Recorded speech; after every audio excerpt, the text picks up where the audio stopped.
নিজের সেলিব্রিটি পরিচয় ব্যবহার করে শাড়ি নিয়ে দাম না চোকানোর এক মামলায় আদালতে আত্মসমর্পণ করেছেন ছোট পর্দার জনপ্রিয় অভিনেত্রী তানজিন তিশা। এর আগে গত 12 জুলাই মামলায় অভিনেত্রীকে আদালতে হাজির হওয়ার জন্য সমন জারি করা হয়েছিল।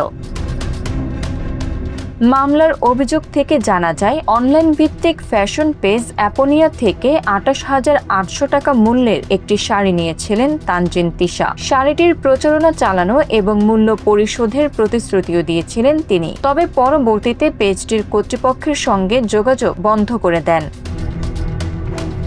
এ ঘটনায় পেজটির মালিক আমিনুল ইসলাম 2025 সালের নভেম্বরে প্রতারণা ও বিশ্বাস ভঙ্গের অভিযোগে আদালতে মামলা করেন।